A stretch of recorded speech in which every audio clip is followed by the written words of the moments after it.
What's going on, everyone? Welcome back to the Scale News Update. If you're not familiar with the show, this is where we talk about the news topics that happened in the scale world of RC over the past week.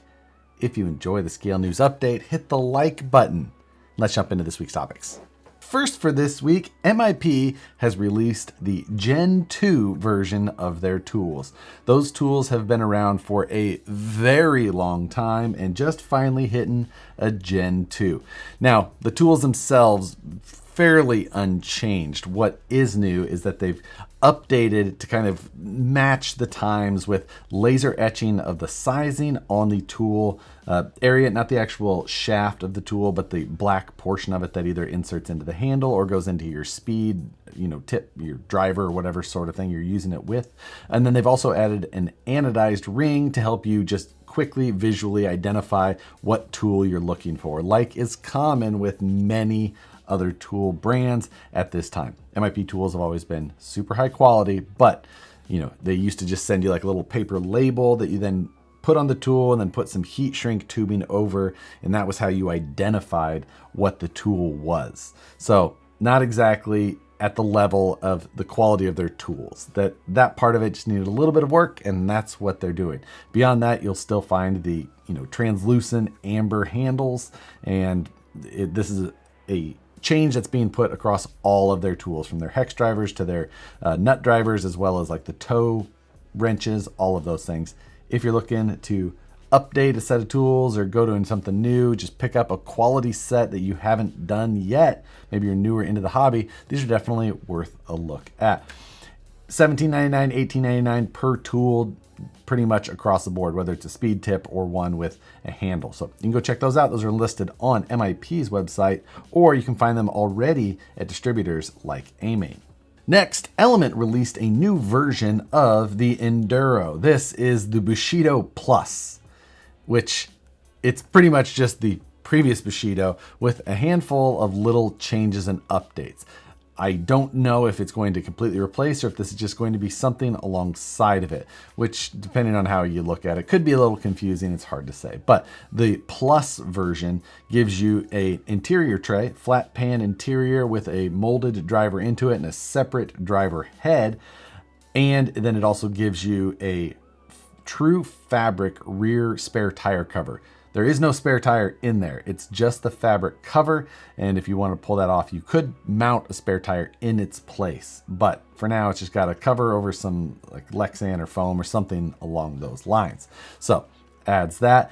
It is $30 more expensive than the normal one. This is $430, which does put it up there. It doesn't include inner fenders. None of those changes have come in. No portals, no inner fenders, nothing like that.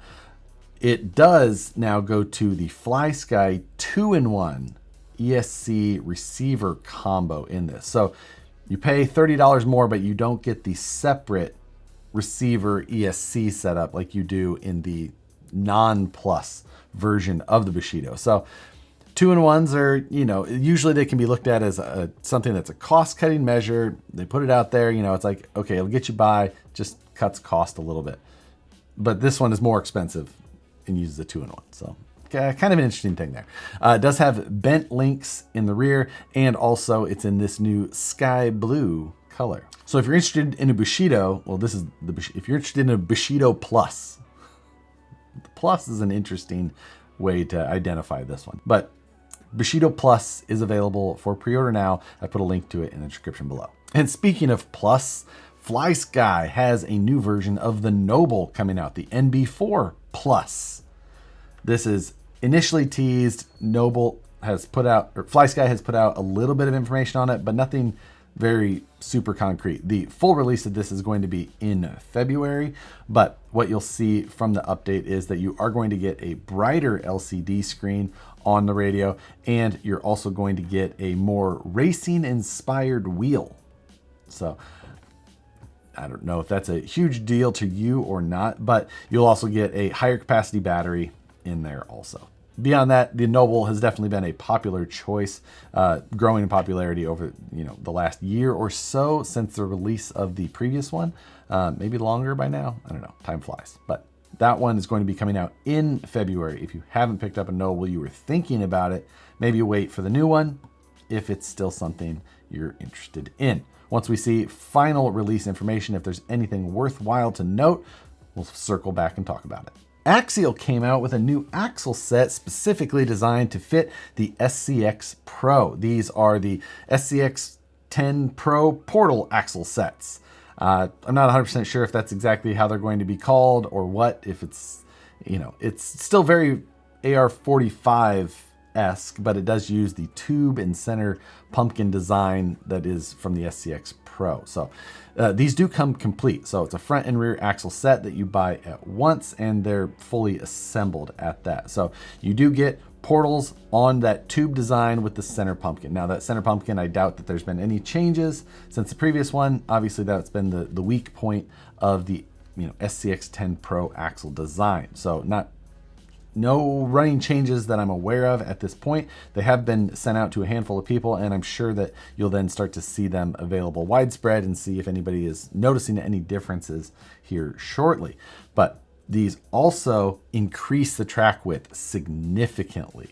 You're going to gain over a ½ inch of width by switching to these. They didn't adjust the tube length or anything like that for these. They just put portals on the outside of the standard axle beyond that. So a big jump in width. If you really liked the track width that you had previously, this is going to be a bit of a hindrance to you in that way.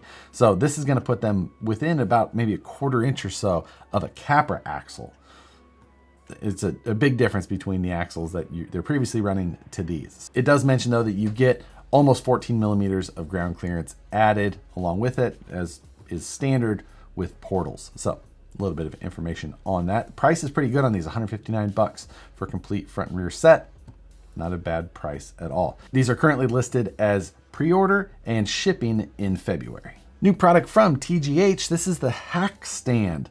This is a super adjustable stand setup aimed at builders, builders or tuners, however you want to look at it. This is a stand that clamps to the edge of a desk, table, whatever you have, and it's got a vertical rod from there. On that rod, you've got a sliding ball that can be adjusted for height, and it's got a number of other clamps and arms that allow you to position your truck or chassis or whatever you're working on in exactly the place that you're trying to do. I imagine this is something that people will find a use for in their own way. For me, I can see mounting a truck on it kind of like they show, but then I can also see it being used as some sort of camera mount when I'm not trying to put a truck on it. So TGH is launching this now as a pre-order. So if you're interested in this, you can follow the link in the description below for all of the details and some other examples of it being used. So go check that out. Jump in on the pre-order if you're interested. Kraken has a new model of their Vectra. I have no idea how you're supposed to say this actual product, but this is the Ultra version. This is a 1/5 scale trophy truck, and this one specifically is brushless. This is well, as they state, the world's first true scale production 12S 1/5 scale trophy truck. A lot of qualifiers there, but it is a world first of that one.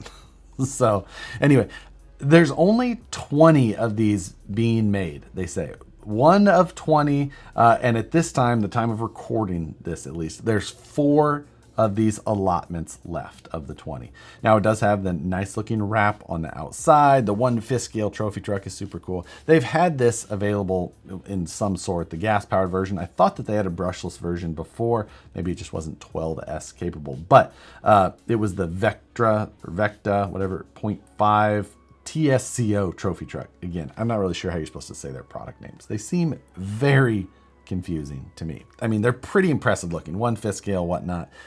Other than the wheels and tires, those things have never been of the proper proportions on these trucks, and it's not getting changed for this very special edition of it either. But $2,099.99 is the price for one of these cavettes, I don't know, the Ultra. If you're interested in, as they put it, a Megatron beast, you don't have many opportunities left to pick this up.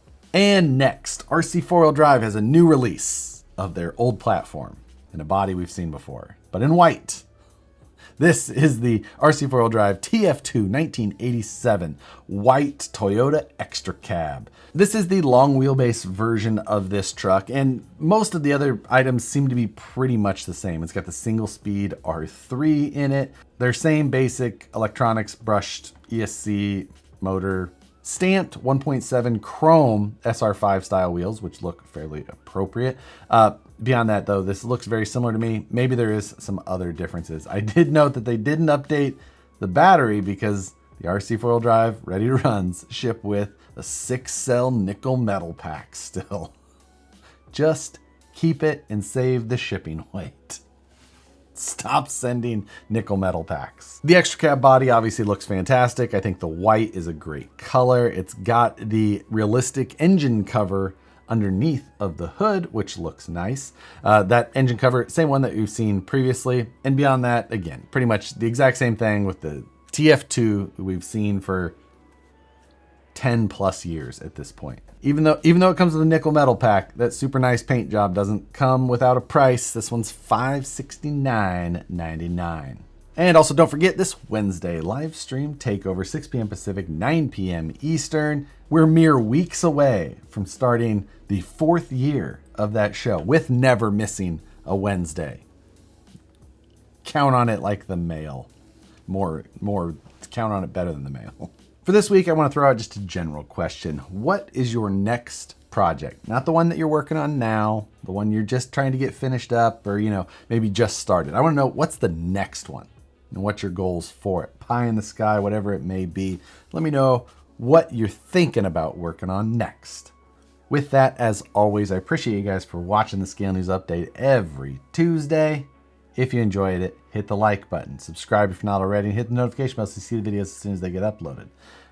As always, thanks for watching, and we'll see you on the next one.